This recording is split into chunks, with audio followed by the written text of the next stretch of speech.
It's the year 2074. Call of Duty 4 Modern Warfare 4 has been remastered for the 4th time on PlayStation 4 Legacy Edition. And the crowd goes wild. It's something they've never seen before. Call of Duty 4 Modern Warfare 4 remastered for the 4th time. And everybody is astounded. They can't believe it. Why would you remaster this game from so long ago? We've already had Call of Duty Ghost 3. We've already had Advanced Warfare 4. Black Ops Panama City Canal War by this point. And yet, as the game releases, everyone says, oh man, I can't believe that Call of Duty released yet again another remaster of another game that they've already released, and I'm still going to buy it. Call of Duty isn't going anywhere for all the wrong reasons. Call of Duty has the FPS franchise in a chokehold. Back in the day, you had other franchises that really could compete and give it a run for its money, just like Medal of Honor, Crysis, Halo, Gears of War. And I know Gears of War is not an FPS, but it's a shooter game. And the point is, you had other games that could compete within Call of Duty, within its space, and say, hey, instead of us playing this first-person shooter, let's play this first-person shooter in an arcade setting and just have a little bit of convenient fun. Now, every game that comes out that gets labeled as Call of Duty Killer dies. Every game, stay with me now. Every game that's been labeled Call of Duty Killer, Call of Duty Rival, Call of Duty Next Up has been DOA. The reason for that is there's so much hype and so much potential around this game. Let's take, for instance, Hyperscape. Very fun game. Reminds people of Halo when they first played Halo. You know, what really killed that game was a skill gap. You had people that knew how to use the portals very efficiently and were just absolutely tearing through new players. And you had new players that, you know, had no idea what was going on. Mainly, that can be attributed to skill gap. Okay, cool. The finals. And the finals, technically, as I'm making this video, isn't a dead game. And I haven't actually looked at the Steam charts as of me making this video. I'm going to do more research, obviously, when I post the video. I might throw up some stats now. Who knows if anyone even watches this video? But if you do,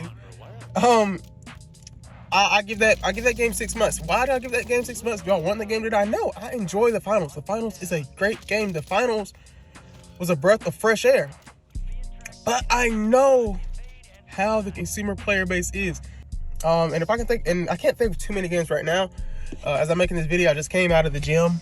I can't think of too many other games right now. If I can think of some other games, I'll pop them up on the screen. But you can name a dozen games that have been called the Call of Duty Killer. This is going to put Call of Duty in the grave, so on and so forth. And we haven't heard about them since their launch. The main reasons why Call of Duty hasn't gone away boils down to just a few things. One being nostalgia is at play. They know a lot of their player base has been playing Call of Duty since they were kids. A lot of their player base has a connection to these characters in their stories and in, you know, the matches that they play, so on and so forth. You can look on, you know, TikTok, Instagram, whatever. There's a whole niche community about, you know, Call of Duty nostalgia, because along with the launch of new consoles, there's always a launch of a new Call of Duty.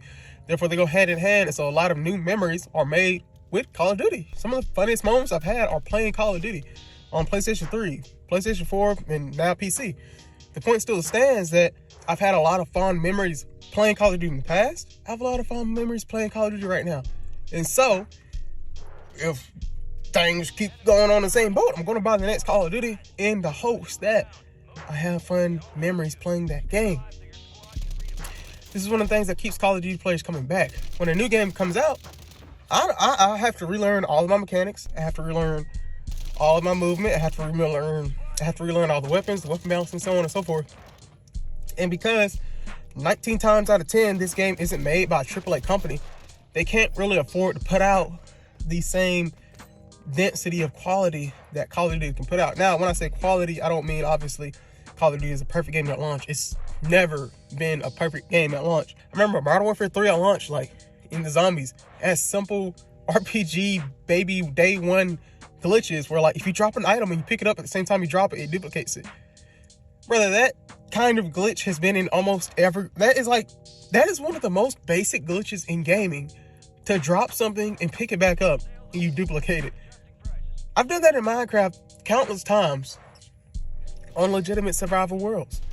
the point standing that while Call of Duty is not an amazing game at launch, 9 times out of 10, and Call of Duty is not always the highest caliber golden standard for gaming, they can afford, hear me out, they have the depth in their pockets to make these mistakes and worry about fixing them later.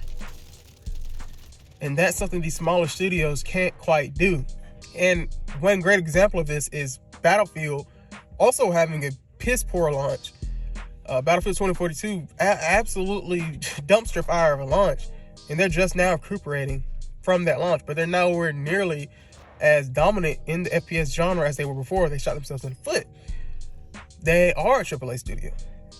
In contrast to that, something that's not a AAA studio is the people that made BattleBit. Now, did the people that created BattleBit get their bag? Hell yeah, they got their bag. Did the people that create BattleBit still support BattleBit, and is it still a fun, fresh game you can play? Certainly.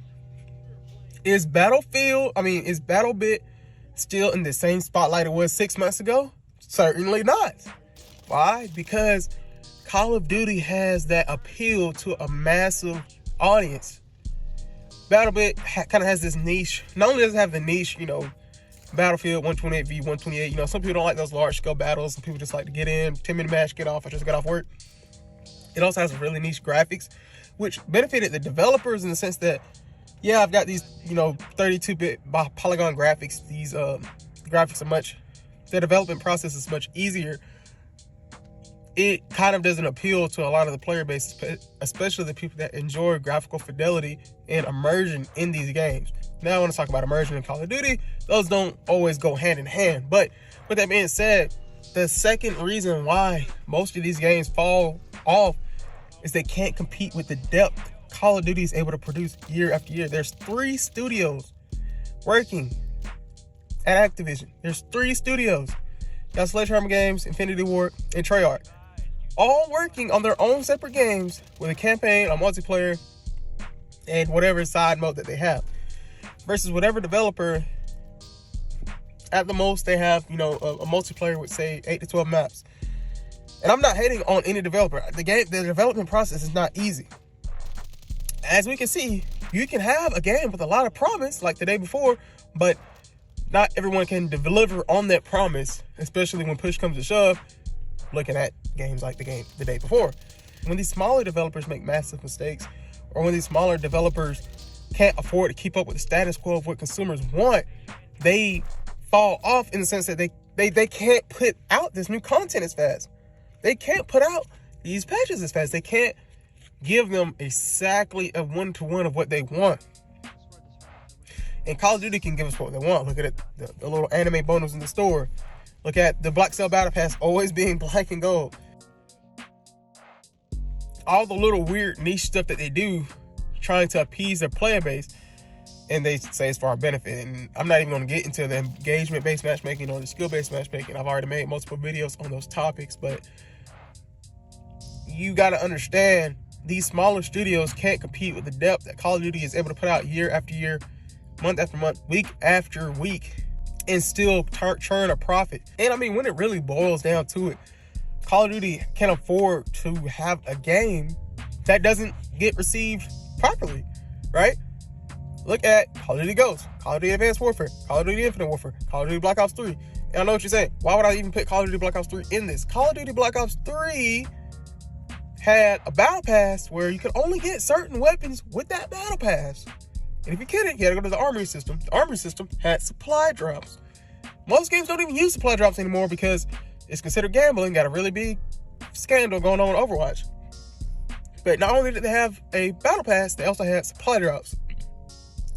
My personal most disliked Call of Duty, even though I played it still and bought it. Actually, I did not buy this Call of Duty. I borrowed it. But my most disliked Call of Duty that I still played was Advanced Warfare, because you could only get weapons through supply drops. And certain weapons like the Speakeasy or the Ball 27 Obsidian had native buffs. When I say native buffs, it would be like +3 damage, +3 accuracy, -2 rate of fire, -3 handling or something that you could stack on with other attachments.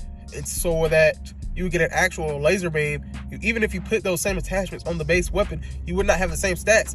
because the only way to get the stats on that weapon was to have the speakeasy or the obsidian. And that was pretty much locked behind a paywall. Not just any paywall, a paywall that you had to gamble to get behind. And that caused a lot of frustration. Which brings me back to that third point, that Call of Duty is always able to make people want to spend money on a game they already bought, versus these new studios have to take a gamble. Okay, we're going to spend 2-3 years getting, developers, getting resources, getting investors to make a free-to-play game. So already off the bat, we're taking a very big risk because our game is going to be free-to-play, like the finals, like X-Defiant, like Hyperscape. And we have to hope that we're able to entice our players to buy into our game via Battle Pass or, whatever cosmetic system or point system that they use. Whereas Call of Duty not only already has you paying $60, now $70 for the game, you're also buying a Battle Pass, which is $10 or $30 depending on if $10 or $30, depending on if you get the Black Cell variant or not. And also cosmetic bundles that are in the stores. Cosmetic bundles that are in the store that you just can't resist. If you look at that, you just can't resist them. And so Call of Duty is making a massive return on investment versus these smaller games that already are taking a huge risk and a huge hit when they don't meet that status quo that they need for their investors, versus Call of Duty being able to do massive numbers on top of the sales that they're already getting and sales that they get within the game. Yes, there's other FPS games that come out, and there's other FPS games that are fun. I enjoyed the finals. I enjoyed X-Defiant Beta. I enjoyed I enjoyed, the little niche games as they come out. But as far as a game that I can expect to come out year after year, potentially, unless the studio just blows itself up, literally, is probably going to be churning out a game year after year after year, or at the very least bi-yearly. In a game, say, let's take Apex Legends and the much hated Fortnite, even though they really changed the industry and raised the bar, or Valorant or CSGO, Rainbow Six Siege.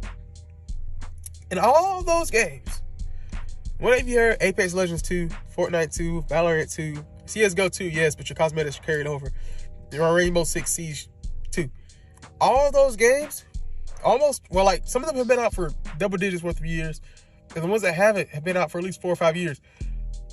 All your cosmetics carry over. All your unlocks carry over. All your operators carry over. Call of Duty releases a new game every year for $60 or $70. And on top of that, your cosmetics don't carry over. You got to buy the cosmetics again. If I had all the cosmetics I had for 2019, I wouldn't have bought anything in Modern Warfare 2 or 3. Which is why it was a big deal when they said, hey, your cosmetics carry over to Modern Warfare 3. While Call of Duty Modern Warfare 3 in and of itself was not intended to be a standalone game. It was intended to be a DLC. Which makes their profits go through the roof because they can sell the same rehashed thing over and over. And just one point I want to make, if you're still watching this point of the video, I'm highly amazed. I cannot thank you enough. But one point I really want to make is Call of Duty isn't a bad game. They're not a bad studio. Call of Duty players just deserve better. They just deserve more. I know what you're saying, like, what do they do to deserve this? Look at every other game. Except for maybe not Apex Legends, because that's almost the same game. Call of Duty players deserve more. In a sense of, on multiple occasions, they're able to make games compatible with each other. We saw that during the 2019 run with Warzone, when Vanguard, Cold War, Modern Warfare 2019 weapons were all compatible. We see that now with, obviously it's not the same thing, but COD Mobile. We see that with COD Mobile. It's not impossible for them to incorporate these games to each other, but they choose not to take that route because it would compromise their profit margins. And profit margins is something that these smaller studios can't actively push and prioritize, because if a game tells me, hey, you got to pay $9.99 to play another match, I'm not going to play that. But, these smaller studios have to turn a profit without being too aggressive. Call of Duty can aggressively monetize itself and just throw it in your face. these games can be like, hey, you know, if you want to buy a battle pass, you can. If you want this cool looking operator, you can get them, please, please. And Call of Duty can be like, boom, black sale, boom, battle pass, boom, this, and I just eat it up. But long story short, if you stay to this part of the video, I can't thank you enough. I truly do appreciate you. Is that Call of Duty is not going anywhere. They're pretty much going to have to just literally be like, all right, yeah, that's enough. We're tired of making money. Peace out. We're tired of making money. That's what they would have to do in order to stop and just fall off. Right? It's the only studio after 20-ish years produces a game every single year, and it's consistently top 10, most played games. Obviously, yes, you got single player games. You're going to have your Skyrim, you're going to have your GTA, you're going to have your Baldur's Gate 3. Those games are objectively better and conventionally better than Call of Duty. They're single player games. You're going to have multiplayer games that people are arguing are better than Call of Duty. And if that's what you enjoy, then it's going to be better than Call of Duty. But the point that I'm trying to make here is that Call of Duty is going to have to literally shut down before it loses. Call of Duty would have to shut itself down before it has no reason to make more games. I kid you, like they have a lot more routes that they could go. Call of Duty would have to nuke itself in order to stop making games. End of story. Thank you so much for watching this video. Let me know what y'all want to see next. As always, it's your boy KB signing off. Peace.